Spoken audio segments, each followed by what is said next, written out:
오늘은 사도행전 이야기에서 잠깐 멈추어서 오늘 우리가 드리고 있는 이 예배가 얼마나 귀하고 소중한 것인지를 확인하고 다음 주부터 다시 사도행전 이어가도록 하겠습니다. 왜냐하면 사실 사도행전 전체의 내용도 사도 바울과 베드로와 또 예수님의 제자들이 복음을 증거하여 예수님을 믿게 하는 그러한 일이 벌어지고, 그래서 예수님을 믿은 성도들이 결국에는 교회를 이루어 나간다라는 내용이잖아요. 그때부터 시작되어진 교회가 지금까지 이어져서 우리 LA 장로교회 이 안에서 우리가 예배를 드리고 있습니다. 그래서 우리가 이 예배가 또 교회에서 예배를 드리는 것이 얼마나 귀중한 것인지를 함께 살펴보려고 합니다. 자, 이런 말이 있습니다. 생각의 차이가 운명을 가른다. 그렇죠? 그래서 동일한 현상, 동일한 상황과 문제 속에서 그것을 어떠한 시각으로 바라보고 또 어떻게 해석하느냐에 따라 그 결과가 크게 달라진다라는 것입니다. 이렇게 예를 들어볼게요. 어떤 두 사람이 냉장고 회사에 취업하기 위하여 인터뷰를 하게 되었습니다. 그래서 회사 간부가 이런 질문을 하는 거예요. 저 북극에 살고 있는 에스키모인들에게 우리 냉장고를 팔 수 있겠습니까? 저 북극은 너무 추워서 음식을 내놓기만 해도 그냥 얼어버리는데 거기서 우리 냉장고를 어떻게 팔 수 있겠습니까? 이때 한 사람이 이렇게 생각을 해서 또 이렇게 말을 했습니다. 북극은 너무 추워서 냉장고가 필요 없습니다. 그냥 있어도 음식이 얼어버리는데 누가 냉장고를 사겠습니까? 이건 불가능합니다. 라고 이야기를 했습니다. 그래서 다른 사람은 다르게 생각을 했어요.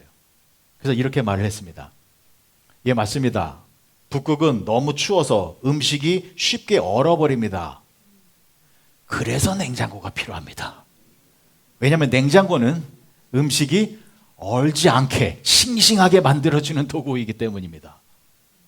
그래서 여러분, 실제로 북극의 에스키모인들이 냉장고를 사용할까요? 안 사용할까요? 다 사용하고 있습니다. 얼면 안 되잖아요. 그래서 얼지 않게 만드는 냉장고를 사용하고 있는 것입니다. 그러니까 이렇게 동일한 상황 속에서도 보는 시각에 따라 결과가 엄청나게 달라진다는 것입니다. 신앙생활도 마찬가지입니다. 같은 상황 속에서 같은 어려움과 문제 속에서 그 현실을 어떤 시각으로 바라보느냐에 따라서 하나님의 축복의 결과 그리고 그렇지 않은 결과로 크게 나누어지게 된다는 것입니다. 자, 오늘 읽은 본문의 내용이 그것을 알려주고 있습니다. 오늘 본문의 내용은 우리가 잘 알고 있는 내용입니다. 아브라함과 롯이 헤어지는 상황이에요. 그런데 왜 헤어지게 되었는지 먼저 아셔야 됩니다. 먼저 말씀을 보실게요. 창세기 13장 6절의 말씀입니다. 그 땅이 그들이 동거하기에 넉넉하지 못하였으니 이는 그들의 소유가 많아서 동거할 수 없었음이니라. 아브라함이 거느리고 있는 가축들이 너무 많았어요. 또한 조카 롯이 가지고 있는 가축들도 너무 많았어요. 그래서 이 수많은 가축들을 다 먹일 수 있는 목초지가 그 당시에는 거의 없었어요. 그래가지고 싸움이 일어납니다. 서로 좋은 풀을 차지하기 위하여 아브라함의 가축을 돌보는 목자들과 롯의 가축을 돌보는 목자들이 다툼이 생긴 거예요. 그래가지고 아브라함이 롯에게 무슨 말을 했냐면, 우리 싸우지 말고 서로 헤어지자. 네가 오른쪽 하면 내가 왼쪽으로 갈 것이고, 네가 왼쪽을 맡으면 내가 오른쪽으로 가겠다. 네가 먼저 땅을 골라라. 그러면서 두 사람이 헤어지게 됩니다. 여러분, 이것은 어떤 상황일까요? 이 두 사람에게 굉장한 위기가 찾아온 상황입니다. 왜냐하면 잘 들어보십시오. 그때의 상황이 세계사적으로 어떤 시대였냐면 족장 시대였어요. 족장 시대는 무엇이냐면 나라와 국가가 생겨나기 이전의 시대예요. 그러니까 물론 애굽과 같은 거대 제국이 있었긴 했습니다만 대부분의 사람들은요, 나라가 아니라 씨족 혈통이 있죠. 가족들. 그렇게 커다란 가족들이 부락을 이루면서 자신들의 세력을 유지하며 살고 있었습니다. 그래서 그 족장 시대의 가장 중요한 것이 무엇이었냐면 인원수였어요. 우리 가족들의 식구들의 숫자가 많아야 그것이 우리를 지키는 힘이 되어줬습니다. 왜냐면요, 그 당시에는 국가라는 개념이 없었잖아요. 그래서 자국민 보호법이라는 게 없었어요. 여러분, 지금 미국 시민권자가 외국에 나가서 만약에 납치를 당했다.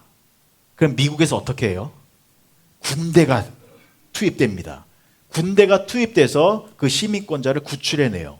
왜 그러냐면 자국민 보호법 때문입니다. 국민은 국가가 보호하고 지킨다라는 거예요. 근데 그 당시에는 그런 자국민 보호법이 없었어요. 국가라는 것이 없었기 때문에. 그래서 한 사람이 외국이나 타지에 나가면 나를 보호해 줄 수 있는 사람은 내 집안 사람들 뿐이었습니다. 그래가지고 집안 사람들이 한 사람이라도 더 많이 있어야 나는 안전해질 수 있는 것이었어요. 그런데 아브라함과 롯은 어떻습니까? 고향에 있어요? 타지에 있어요? 고향이 갈대아 우르를 떠나 지금 이방 땅인 가나안 지역에 있어요. 여기는 지금 이 사람들을 도와주고 보호해주는 사람이 한 사람도 없는 땅이에요. 그럼 적들이 쳐들어오면 어떻게 해야 돼요? 아브라함과 롯이 힘을 합쳐야 돼요. 그래야 자신들의 안전을 유지할 수 있었습니다. 그런데 지금 어떤 상황이 벌어진 겁니까? 헤어져야 돼요. 헤어져야 돼요. 그럼 이것은 아브라함과 롯이 헤어지게 되면 자체적인 힘이 절반으로 줄어들게 되는 것이죠. 근데 자체적인 힘뿐만이 아니라 적들이 쳐들어오는 외적인 위험은 2배가 아니라 4배, 6배, 8배 기하급수적으로 늘어나는 거예요. 그러니까 지금 어떤 상황이 벌어진 것이냐면 굉장한 위기, 생존의 문제가 걸린 안보의 위기 속에 처하게 된 것입니다. 자, 여기까지 이해가 되셨죠? 자, 그런데 이 상황 속에서 성경은요, 중요한 메시지를 저와 여러분들에게 알려주고 있습니다.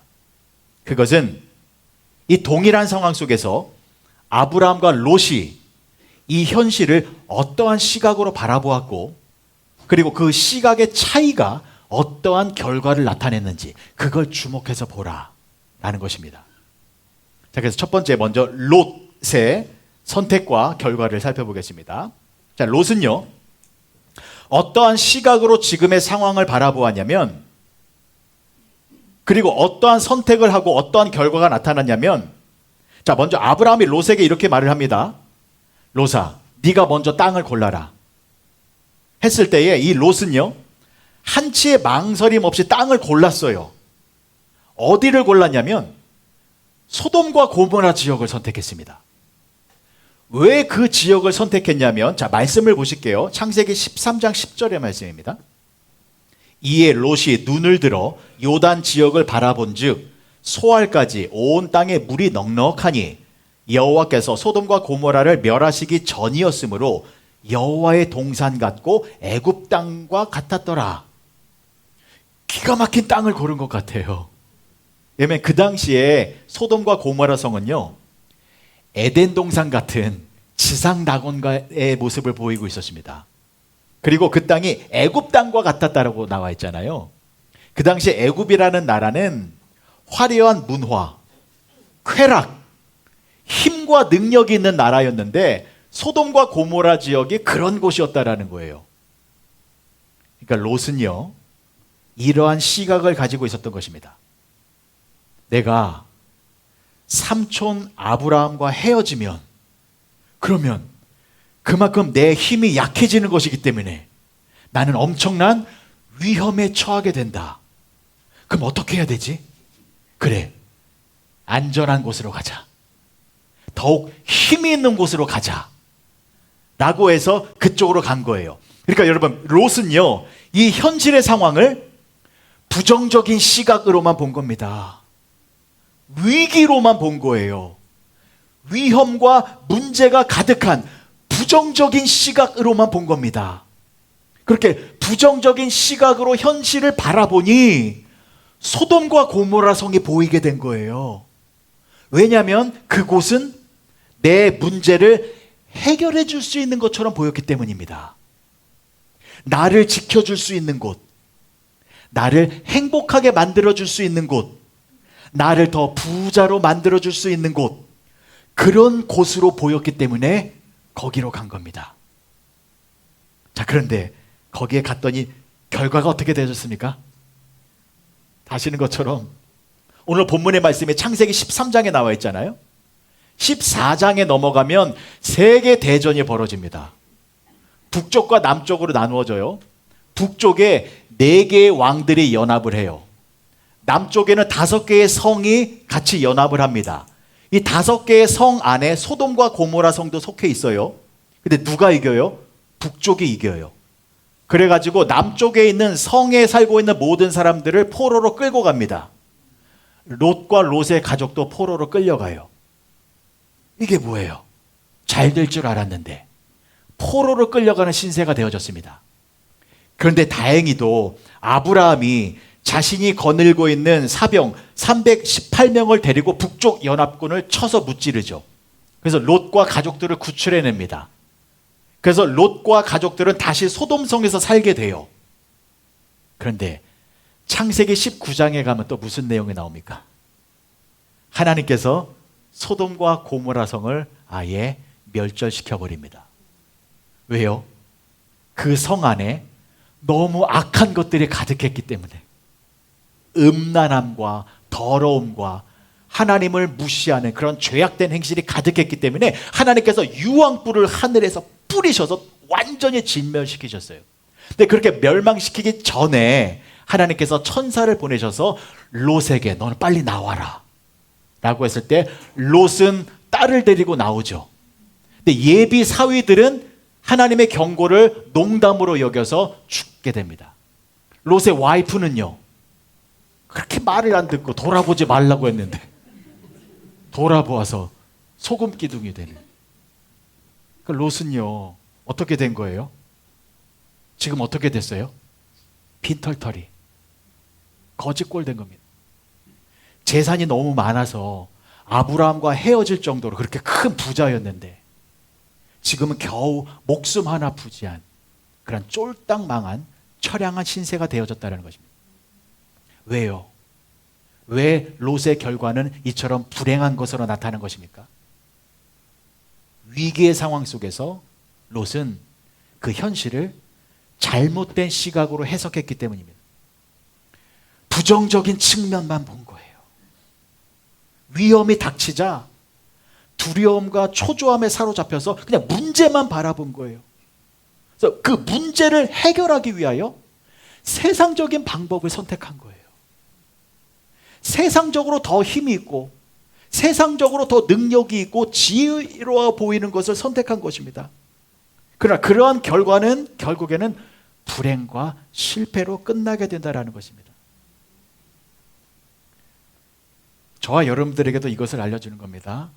우리들에게도 위기와 어려움과 문제의 상황이 닥칠 수 있어요. 아니, 너무 자주 닥치고 있습니다. 그때 그 상황을 부정적인 시각으로 바라보시면 안 됩니다. 우리 기독교인들이 너무 부정적으로 변해지는 것 같아요.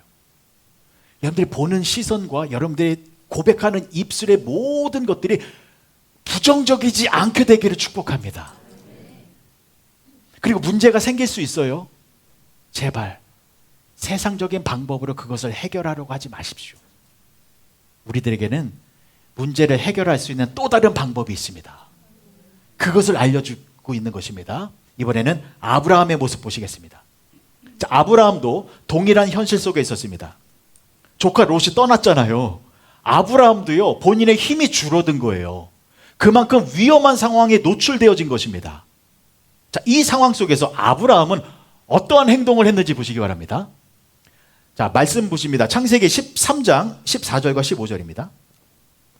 롯이 아브라함을 떠난 후에 여호와께서 아브라함에게 이르시되 너는 눈을 들어 너 있는 곳에서 북쪽과 남쪽 그리고 동쪽과 서쪽을 바라보라.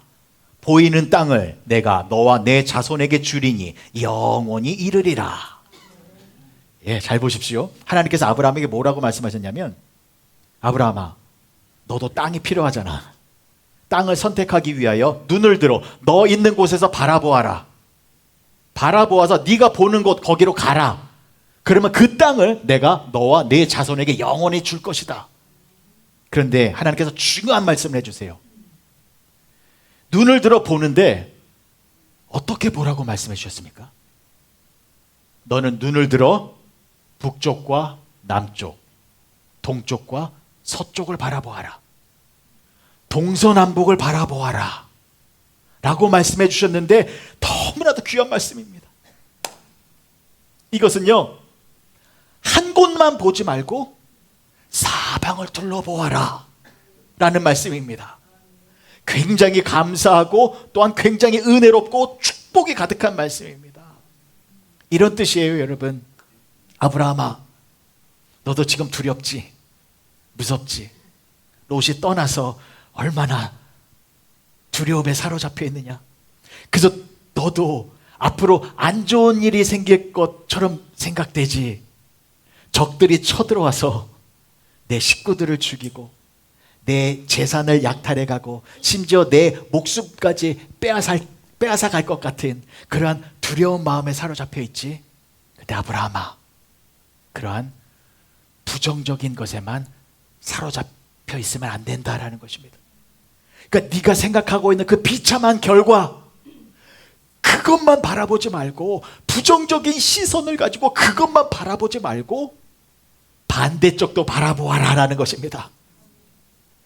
부정적인 시선이 동쪽이라면 그 반대쪽인 서쪽도 바라보아라라는 것입니다. 왜냐하면 여러분, 아브라함이 생각하는 그 부정적인 결과, 그게 안 일어날 수도 있잖아요. 아니, 안 일어나요. 왜요? 하나님이 함께하고 계시기 때문입니다. 하나님이 아브라함을 지키고 계시기 때문에 지금 아브라함이 부정적인 시각으로 바라보고 있는 그 잘못된 결과, 이거 안 일어나요. 하나님이 함께하고 계시기 때문에. 그래서 하나님께서 말씀하고 계시는 것입니다. 왜 너는 멸망만 바라보고 있느냐? 멸망만 아니라 그 반대편에는 승리의 자리가 있다. 그것을 바라보아라. 그래서 북쪽을 바라보고 남쪽을 바라보고 네가 바라보고 있는 반대편도 바라보아라라는 것입니다. 왜냐면요, 여러분, 하나님은요, 우리가 바라보는 그 방향뿐만이 아니라 사방에서 우리를 지켜주시는 분이 우리 아버지 하나님이십니다. 하나님은 동서남북, 이곳저곳, 위아래, 입체적인 공간에서 우리를 지켜주고 계십니다. 우리는 그것을 잘 알고 있습니다. 왜냐하면 우리는 민수기 6장에 나오는 축복의 기도 내용을 암송하고 있기 때문입니다. 우리는 얼마나 복된 교인인지 모르겠습니다. 말씀 보실까요? 민수기 6장 24절에서 26절까지의 말씀. 첫 번째 무엇입니까? 여호와는 내게 복을 주시고 너를 지키시기를 원하며. 하나님은 여러분들을 지켜주시는 분이십니다. 근데 어떻게 지켜주십니까? 25절, 여호와는 그의 얼굴을 내게 비추사 은혜 베푸시기를 원하며. 하나님은 위에서 아래로 우리를 지켜주고 계십니다. 그리고 26절이요, 여호와는 그 얼굴을 내게로 향하여 드사 평강 주시기를 원하노라. 하나님은 밑에서 우리에게 평강을 주시며 우리를 지켜주십니다. 이것처럼 하나님은 한 방향이 아니라 위아래 사방에서 입체적으로 우리를 지켜주고 계시는 하나님이십니다. 그래서 하나님께서 동서남북을 바라보라 라는 것입니다. 사방을 둘러보면 사방에서 나를 도와주고 계시는 그 하나님을 보게 될 것이다 라는 것입니다. 그래서 아브라함이 롯을 떠나보내고 동일하게 위기와 문제의 상황에 처해 있을 때 아브라함은 현실을 바라보는 시선이 달랐습니다. 문제의 상황만 바라본 것이 아니라 동서남북 사방을 둘러보았습니다. 그랬더니 정말로 사방에서 나를 지켜주시는 하나님이 계시다라는 것을 알게 되어졌습니다. 그래서 여러분, 사방에서 하나님이 나를 지켜주고 계시는구나 라는 것을 알게 되자 아브라함이 어느 땅으로 달려갔는지 아십니까? 아브라함이 달려간 곳은요, 오늘 설교의 제목처럼 상수리 나무가 있는 곳이었습니다. 그거 기억하셨으면 좋겠습니다. 아브라함은 상수리 나무가 있는 곳으로 나아갔다. 왜 그런지 설명드립니다. 창세기 13장 18절 말씀 보십니다. 이에 아브라함이 장막을 옮겨 헤브론에 있는 마므레 상수리 수풀에 이르러 거주하며 거기서 여호와를 위하여 제단을 쌓았더라. 아브라함이 달려간 곳은 상수리 수풀에 이르렀다. 상수리 수풀은요, 상수리 나무가 있는 곳을 말하는 것입니다. 여기로 가서 장막을 옮긴 것입니다. 잘 들어보십시오. 귀한 메시지가 있습니다. 아브라함은 문제의 상황 속에서 거기에만 시선이 함몰되어진 것이 아니라 사방을 둘러보아 하나님이 나와 함께하고 계시다라는 것을 알게 되자 아브라함의 눈에 보인 것이 무엇이었냐면 상수리 나무가 보였다라는 것입니다. 여러분, 지금 아브라함의 눈에, 위기와 문제 속에 아브라함의 눈에 보이는 것이 소돔과 고모라 성이 아니라 상수리 나무가 보였다라는 것입니다. 굉장한 은혜입니다. 그래서 아브라함은 지체하지 아니하고 상수리 나무가 있는 곳으로 달려갔습니다. 왜요? 왜? 상수리 나무가 뭐길래요? 아브라함에게 있어서 상수리 나무는 굉장한 의미가 있는 나무였습니다. 왜냐하면 아브라함이 처음으로 하나님께 제단을 쌓은 곳이 상수리 나무였습니다. 아브라함이 하나님을 만나고 나서 처음으로 하나님께 예배를 올려드린 곳이 상수리 나무였습니다. 보실까요? 창세기 12장 5절에서 7절까지의 말씀을 보실 텐데요. 창세기 12장은 성경에서 아브라함이 처음 등장하는 내용이 나오는 곳이에요. 하나님께서 아브라함을 부르시잖아요. 본토 친척 아비 집을 떠나 내가 네게 명한 가나안 땅으로 들어가라 라는 명령에 순종해서 가나안 땅으로 가잖아요. 그러한 내용을 기억하시면서 보실게요. 5절 말씀부터 보십니다.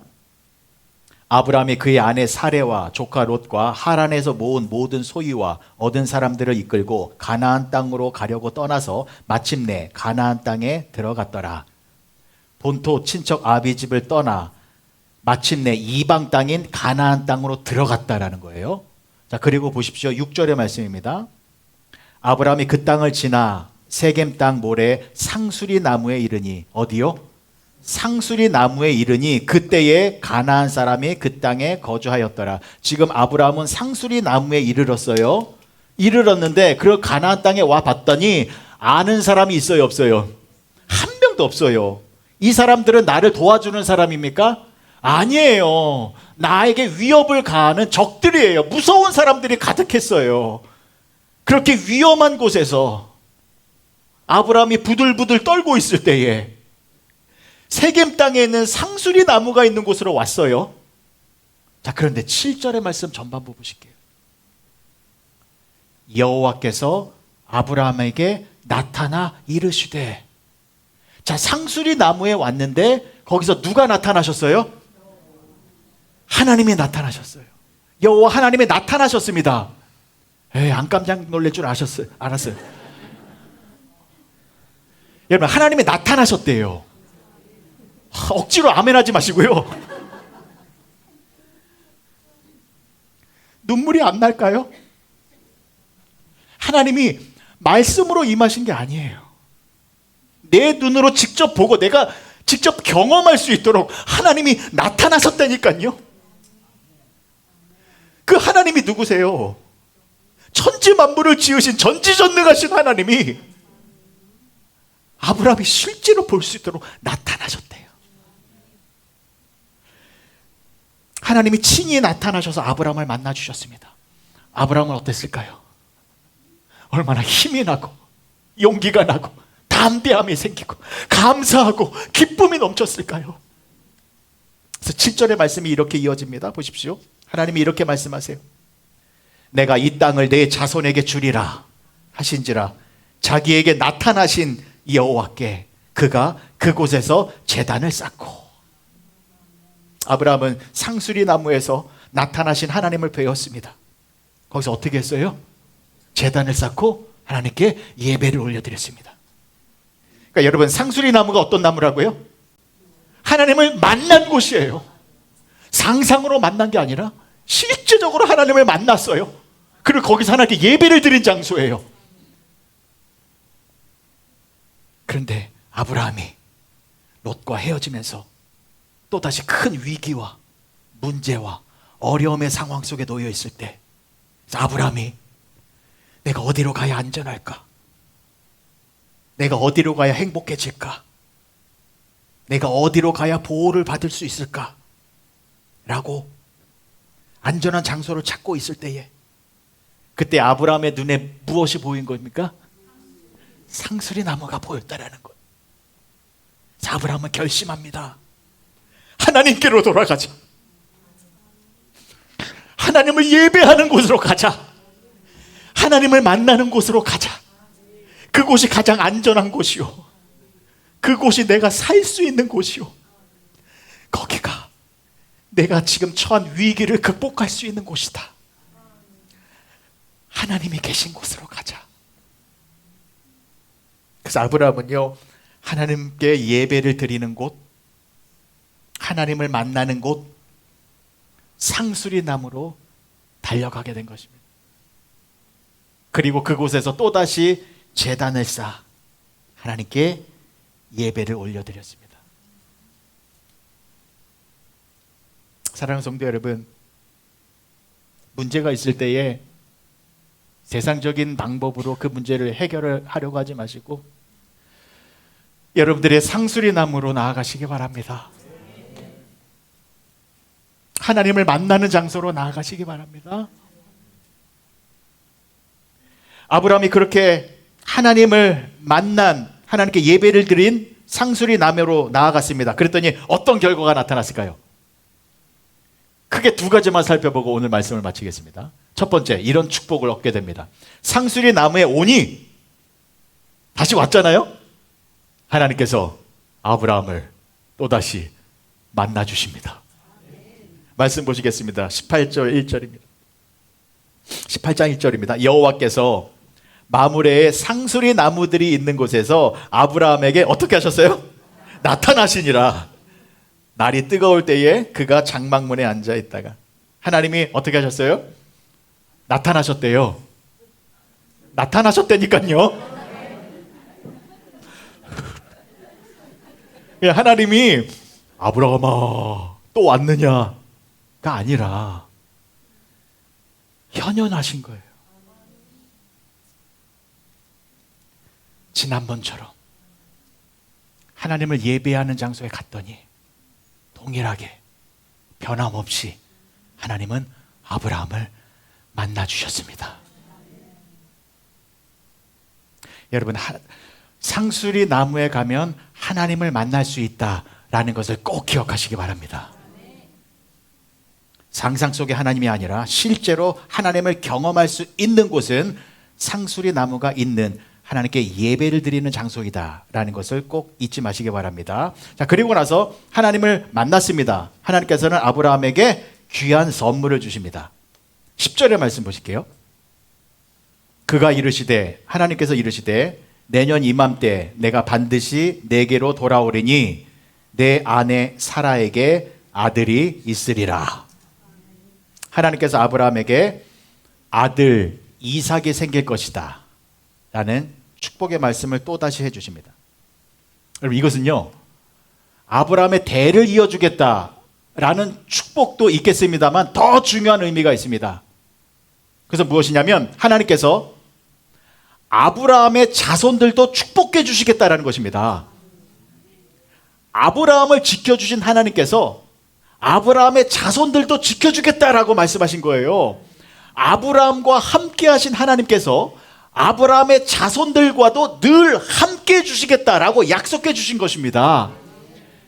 여러분, 이 영적인 비밀을 좀 아셨으면 좋겠습니다.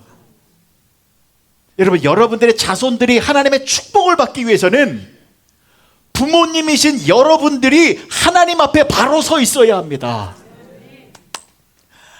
부모님인 여러분들이 상수리 나무 앞에 있어야 합니다.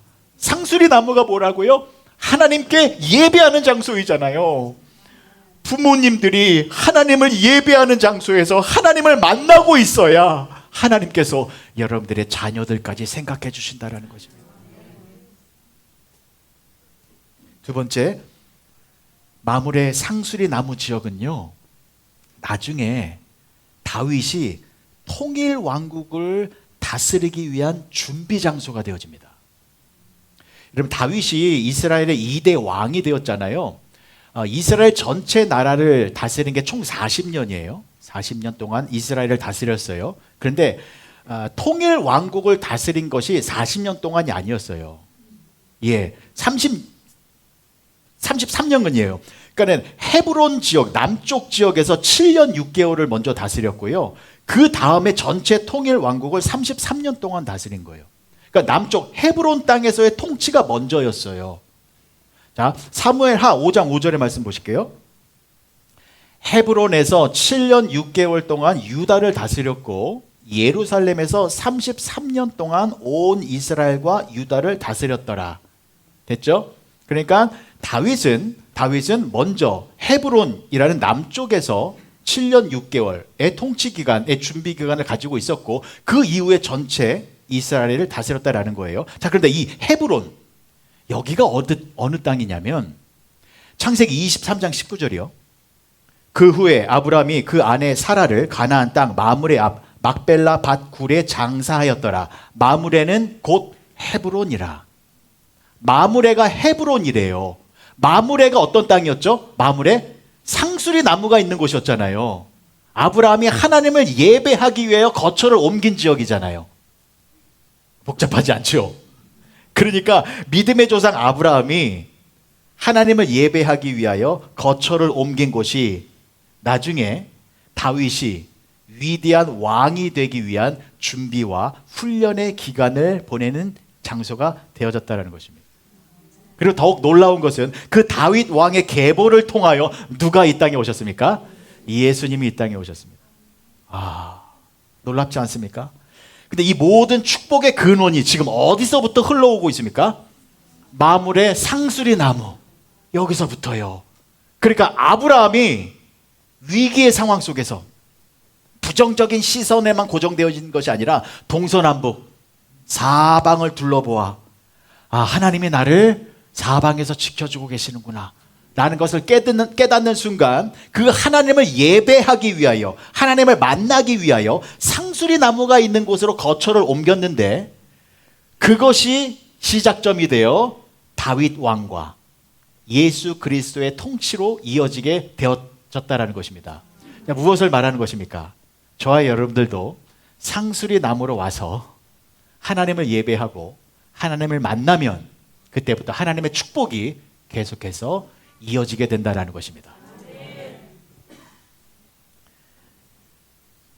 그렇다면 결론은 무엇입니까? 지금 여러분들의 인생 속에 문제와 위기와 어려움이 있으십니까? 두려움과 절망과 부정적인 측면에 시선을 고정하지 마시기 바랍니다. 그 반대편을 바라보시기 바랍니다. 그러면 또 다른 해결의 지혜와 능력을 얻게 될 것입니다. 제가 이것을 경험하고 있기 때문에 자신 있게 말씀드리는 거예요. 저도 최근에 문제가 생기고 어려움이 생겨요. 이상한 말을 들어요. 부정적인 말을 들어요. 그럼 제가 마음이 막 흔들려요. 불안해져요. 두려워져요. 그것만 보게 돼요. 그때 하나님께서 제 시선을 딴 데로 돌리게 만드십니다. 왜요? 제가 바라보고 있는 것이 동쪽이라면 동쪽만 있나요? 방향이? 서쪽도 있잖아요. 북쪽도 있고 남쪽도 있잖아요. 그러니까 제가 바라보는 부정적인 시선은 한 군데이지만 그 나머지는 세 군데가 있잖아요. 누가 더 큰 거예요? 나머지 세 군데가 더 큰 거잖아요. 그래서 하나님께서 꼭 저를 시선을 다른 데로 돌리게 하세요. 그거 바라보지 못하게 하세요. 근데 그걸 안 바라보고 하나님을 바라보고 더 좋은 것을 바라보고 우리 남장로님 바라보고 이영도 장로님 바라보고 우리 조원예 권사님 바라보면 힘이 생겨요. 이분들이 계시는데 내가 뭐가 두려워요? 그 힘이 나는 겁니다. 그리고 우리 교회를 생각하고 예배를 생각하면 우리와 함께 하시는 그 하나님을 의지하게 될 때에 아무것도 아니게 되는, 그래서 문제를 이기게 되는 그러한 능력의 삶을 살게 되어졌다라는 것을 제가 경험했기 때문에 말씀을 드리는 것입니다. 여러분 때문에 여러분들 문제가 있을 때, 어려움이 있을 때 여러분들의 상수리 나무가 있는 곳으로 가시기 바랍니다. 여러분들의 상수리 나무 어디에 있습니까? 그렇습니다.